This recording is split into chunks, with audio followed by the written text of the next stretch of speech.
श्री कृष्ण के विषय में कुछ चर्चा करते हैं, क्योंकि समाज में आपने श्री कृष्ण के विषय में जो सुना है, श्री कृष्ण का चरित्र उससे बिल्कुल उल्टा है। आपने सुना कुछ है और सच्चाई कुछ है। गुरुकुलों में आकर के या किसी आर्य समाज में जाकर के उसके असली चरित्र का पता चलता है, और आर्य समाज के अलावा कहीं भी योगी राज श्री कृष्ण के चरित्र का सच्चा वर्णन नहीं मिलता। बहुत बहकाते रहते हैं। आपने सुना ना, श्री कृष्ण के 16,108 रानियां थी, है ना? सुना तो होगा आपने। और भागवत में लिखा है कि सबसे 10-10 बच्चे पैदा हुए।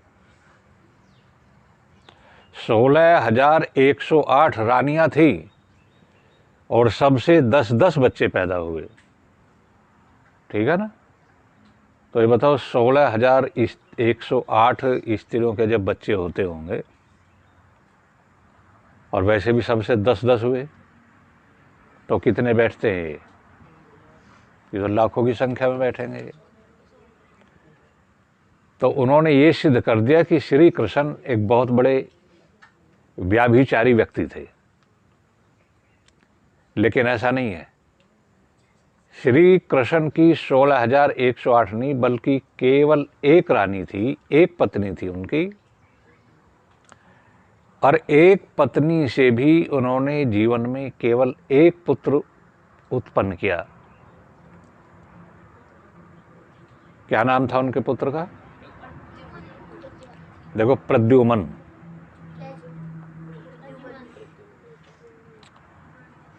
आप ये देखो, श्री कृष्ण का जब विवाह रुक्मणी से हुआ था, क्या नाम था उनकी पत्नी का? रुक्मणी। राधा नाम की कोई पत्नी श्री कृष्ण के जीवन में नहीं रही, यानी उनकी पत्नी के रूप में कोई नहीं रही। राधा कृष्ण यही तो सुनते हैं ना आप। लेकिन राधा नाम की कोई स्त्री उनकी पत्नी के रूप में नहीं रही। और पूरी भागवत में यदि कोई राधा नाम भी दिखा दे तो मैं उस आदमी का गुलाम बनने को तैयार हूं। पूरी भागवत की पुस्तक में राधा शब्द भी दिखा दे कोई, यदि राधा श्री कृष्ण की पत्नी के रूप में ना हो और कोई दूसरी भी कोई राधा हो, तो राधा नाम तो दिखाओ। लेकिन राधा शब्द भी नहीं है पूरी भागवत के अंदर। और ये गाते हैं, राधे राधे बोलो चले आएंगे बिहारी, है ना? बिहारी तो बिना ही राधा के आ रहे हैं, बता रहे हो, क्या जरूरत पड़ रही इनकी? राधे राधे बोलो चले आएंगे बिहारी। बिहारी का मतलब वो बिहारी नहीं, बिहार के रहने वाले बिहारी नहीं। बिहारी कहते हैं वहां श्री कृष्ण को, कि राधे राधे बोलो और श्री कृष्ण चले आएंगे। लेकिन याद रखना,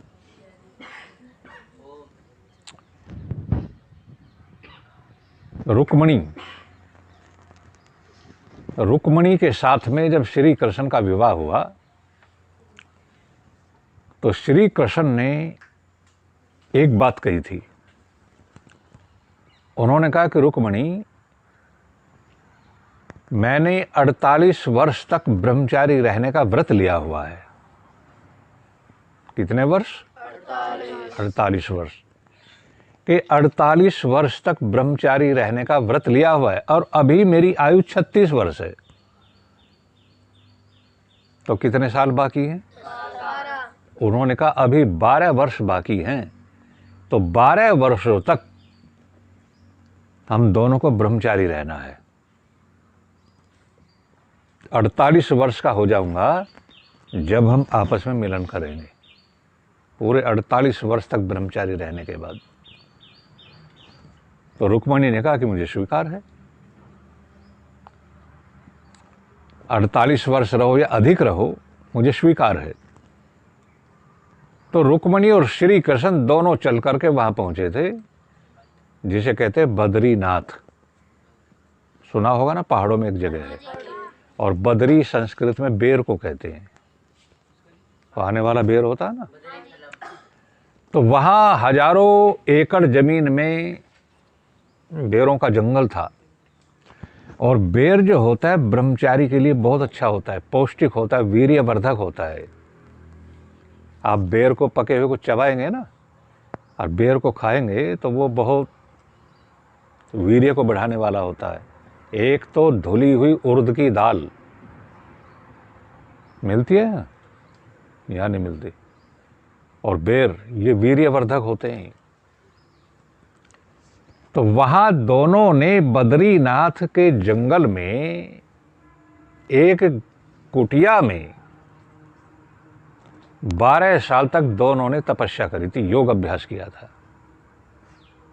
अब आप एक बात बताओ, देखो अभी तो आप बच्चे हो, अभी आपकी काम वासना शांत है। जैसे जैसे बड़े होगे ना, काम वासना जगेगी। तो आप ये विचार करना कि जिस व्यक्ति ने बिल्कुल जवानी की उम्र में, वो भी जवान, उनकी पत्नी भी जवान, और दोनों ने एकांत में रह करके 12 साल तक पति पत्नी साथ रह करके भी ब्रह्मचर्य का पालन करते हो, उससे बड़ा ब्रह्मचारी होगा कोई दुनिया में?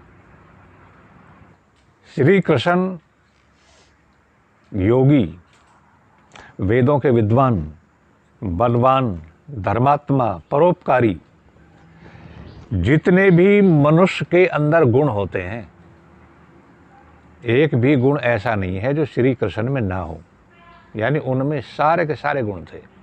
तो देखो भागवत में क्या लिखा है। भागवत में ये लिखा है कि एक दिन श्री कृष्ण जमुना के किनारे टहल रहे थे, तो उन्होंने देखा कि हजारों लड़कियां यमुना में स्नान करने गई, और उन्होंने किनारे पर खड़ा होकर के उन्होंने सबने अपने कपड़े उतार दिए और बिल्कुल सारे कपड़े उतार करके जमुना के किनारे पर रख दिए, और फिर वो जमुना में स्नान करने लगी। तो जमुना में जब स्नान कर रही थी तो श्री कृष्ण ने उनको देखा, और जब उनको देखा तो उनके जो कपड़े रखे हुए थे किनारे पर, वो सारे कपड़े इकट्ठे कर लिए, और सारे कपड़े इकट्ठे करके वो भाग गए। पास में एक कदम का पेड़ था, तो कदम के पेड़ पर चढ़कर बैठ गए। अब वो लड़कियां सारी चिल्लाने लगी कि श्री कृष्ण हमारे कपड़े दे दो, वस्त्र दो हमारे, हम घर जाना चाहती है, हम स्नान कर चुकी हैं, अब सर्दी लग रही है, ठंड लग रही है, हमारे कपड़े दो। तो श्री कृष्ण ने कहा कि नहीं, मैं कपड़े नहीं दूंगा। तो रोने लगी। तो श्री कृष्ण ने कहा अच्छा एक काम करो, तुम इसी हालत में मेरे सामने आकर के खड़ी हो जाओ, तब कपड़े दूंगा। तो सारी गोपियां उसी हालत में श्री कृष्ण के सामने जाकर के खड़ी हो गई। उन्होंने कहा अब तो कपड़े दो। तो श्री कृष्ण ने कहा कि अभी नहीं, एक काम करो, अपने हाथ ऊपर उठाओ और हाथ जोड़ करके वरुण देवता को नमस्ते करो।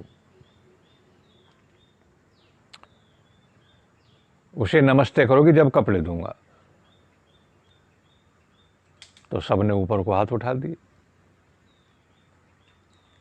और हाथ उठा करके फिर उनसे घंटों तक हंसी मजाक करता रहा, और तब श्री कृष्ण ने उनके कपड़े दिए। आप बताओ क्या श्री कृष्ण ऐसा कर सकते हैं? नहीं। लेकिन हम क्या करते हैं, जो श्री कृष्ण की सच्चाई को बताता है लोग उसके दुश्मन बन जाते हैं, और जो ऐसे ऐसे ढोंग रचता है उसको गुरु मान लेते हैं, भगवान मान लेते हैं, विद्वान मान लेते हैं। देखो श्री कृष्ण कितने बलवान थे, उनके बल का पता तुम्हें? सुदर्शन चक्र देखा उनकी उंगली पर? सुदर्शन चक्र बहुत वजन का था, एक शस्त्र था, और उसको ऐसे चलाते थे वो। अश्वत्थामा का नाम सुना आपने? ये द्रोणाचार्य का लड़का था और बड़ा बलवान था। ये श्री कृष्ण के पास में गया और जाकर के कहा कि श्री कृष्ण, आपने कौरवों की भी मदद की है और पांडवों की मदद आप कर ही रहे हैं। आपसे जो कुछ मांगता है आप उसे दे देते हो, तो मैं भी आपसे एक चीज मांगता हूं, आप मुझे दे दे। तो श्री कृष्ण ने कहा कि क्या चाहते हो? कि अपना सुदर्शन चक्र जो है मुझे दे दो। श्री कृष्ण ने कहा कि ले जाओ, अब चक्र रखा हो तो ले जाओ। तो वो उसे उठाने लगा, लेकिन उससे उठा नहीं हुआ, और जोर लगाया फिर भी नहीं उठा, फिर जोर लगाया नहीं उठा, पसीने आ गए उसे। तो श्री कृष्ण हंसने लगे, और जब श्री कृष्ण हंस रहे हैं तो उस पर कितना पानी पड़ा होगा, एकदम शर्मिंदा हो गया। श्री कृष्ण ने कहा कि ले जाओ ना। अश्वत्थामा ने कहा ये तो मुझसे उठता ही नहीं। श्री कृष्ण ने कहा जब तुझसे उठता ही नहीं तो युद्ध में क्या चलाएगा, तू चला लेगा इसको।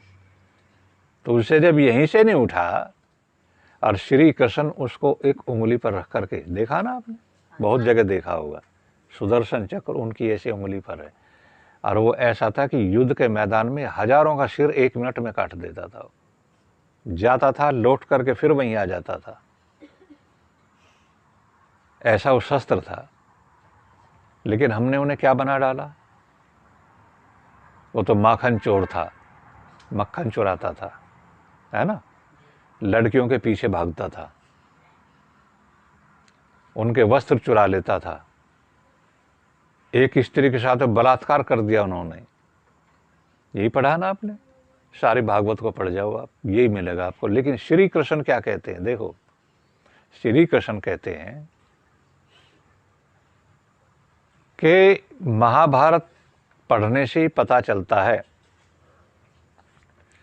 कि श्री योगी राज श्री कृष्ण ने अपने जीवन में कोई भी बुरा कर्म नहीं किया। उनका जीवन आप्त पुरुषों जैसा था।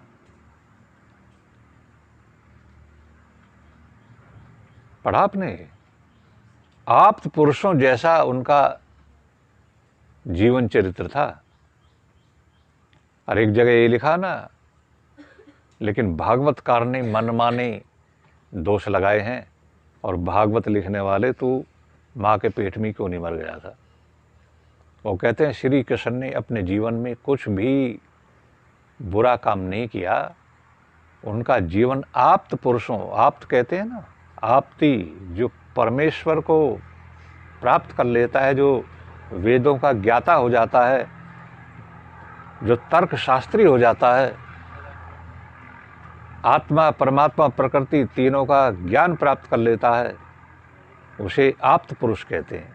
तो वो कहते हैं वो तो एक उनका जीवन आप्त पुरुषों जैसा था। लेकिन लोगों ने मनमाने लांछन लगाए। आज आपसे ये प्रतिज्ञा करें कि जो भागवतकार या पौराणिक श्री कृष्ण के विषय में कहते हैं, हम उसे स्वीकार करने वाले नहीं। अब कल क्या हुआ है, जगह जगह मंदिरों में श्री कृष्ण की मूर्ति बना करके रख दी। मूर्ति नहीं, सचमुच का श्री कृष्ण बना करके रख दिया। एक लड़के को जनाने कपड़े पहना करके वहां बैठा दिया, एक राधा बन गई, एक कृष्ण बन गया, और लोगों से भीख मांग रहे, पैसे मांग रहे ना खूब। और मंदिरों में इतनी मिठाई चढ़ी है कल, वो लोगों से संभाली भी नहीं गई, सूरों को खिला दी सारी। राधा जो थी ना, ये श्री कृष्ण की मामी थी। क्यों थी मामी?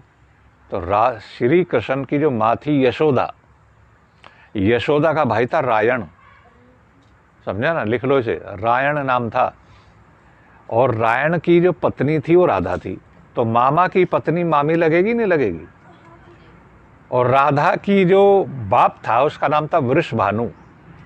वृषभानु की लड़की थी और रायण से ब्याही थी, और रायण श्री कृष्ण के मामा थे, तो मामा की पत्नी मामी श्री कृष्ण की मामी थी।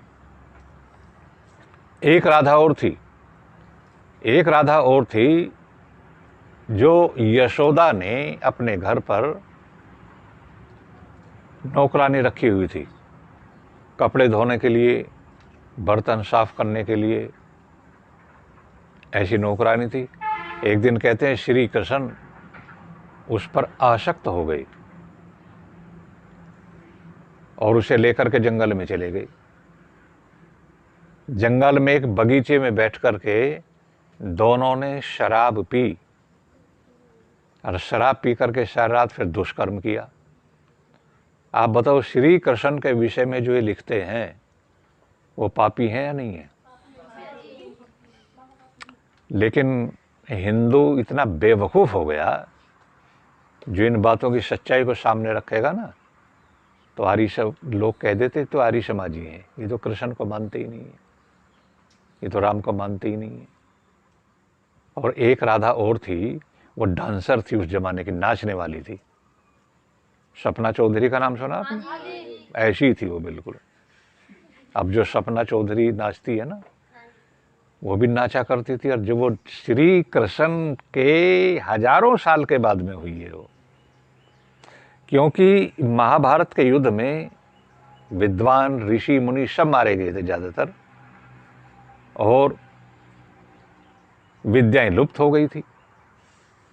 जब विद्याएं लुप्त हो गई तो उस जमाने में बिजली भी नहीं थी, जब बिजली नहीं थी तो जनरेटर भी नहीं थे।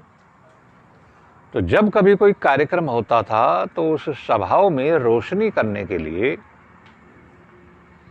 मशाल जलाई जाती थी। आपको पता नहीं होगा, मशाल होती थी, एक लकड़ी ली और लकड़ी पर कपड़ा लपेट दिया, उस पर तेल छिड़कते रहे, आग जला दी, रोशनी होती रहती थी। तो जहाँ राधा का डांस होता था ना, वहाँ रोशनी करने के लिए रात में हजारों मशाल जलानी पड़ती थी। और हजारों मशाल जब रात भर चलती थी तो उनमें 9-10 मन तो तेल लग जाता था। तब से हमारे देशी मुहावरा बन गया ना, आपने सुना ही होगा, ना 9 मन तेल होगा ना राधा नाचेगी। ना 9 मन तेल होगा और ना राधा, यानी राधा का डांस भी वो कराएगा जिसके पास में कम से कम 9-10 मन तो तेल होगा। राधा की फीस तो अलग है नाचने की, वो अलग है, लेकिन 9-10 मन तो तेल चाहिए, इतने उसमें तेल जल जाता था। तब से मुहावरा बन गया, ना 9 मन तेल होगा और ना राधा नाचेगी। तो आप जहाँ भी प्रचार करेंगे, आप खुले दिल से धड़ल्ले से कहेंगे कि श्री कृष्ण की पत्नी राधा नहीं थी। श्री कृष्ण ने केवल एक विवाह किया, उनकी पत्नी का नाम था रुक्मणी, और रुक्मणी से भी 12 साल तपस्या करने के बाद में एक बार मिलन किया, और उनका जो पुत्र हुआ उसका नाम था प्रद्युमन। और प्रद्युमन बिल्कुल श्री कृष्ण जैसा लगता था। 16,000 इतनी रानियां, ये सब बकवासें। श्री कृष्ण को बदमाश सिद्ध करने के लिए इन पंडितों ने मुसलमानों से रिश्वत ले लेकर के, इन नकली ब्राह्मणों ने रिश्वत ले लेकर के ऐसी बकवास भर दी है। तो आप कह दो हम इसे मानने वाले नहीं है, क्योंकि राधा नाम की कोई भी स्त्री उनके पत्नी के रूप में नहीं रही। उनकी पत्नी रुक्मणी थी और एक ही उनका पुत्र था। वो सदाचारी थे, धर्मात्मा थे, विद्वान थे, योगी थे। उनको जो लांछन लगाएगा तो हम उसे सहन करने वाले नहीं है, क्योंकि श्री कृष्ण आर्य थे और हम भी आर्य हैं। तो आर्यों की संतान आर्य ही हो सकती है, आर्यों की संतान हिंदू नहीं हो सकती, क्योंकि आम के पेड़ पर आम लगेगा और अमरूद के पेड़ पर अमरूद लगेगा। तो आर्यों की संतान आर्य ही हो सकती है, आर्यों की संतान आर्य ही होगी। तो श्री कृष्ण आर्य थे, हम भी आर्य हैं। तो श्री कृष्ण हमारे पूर्वज थे, हमारे पिता थे। दूसरे जो कहते हैं कि आर्य श्री कृष्ण को नहीं मानते, वो दंड के भागी हैं। आगे समझ में? बस वाणी को विराम। धन्यवाद।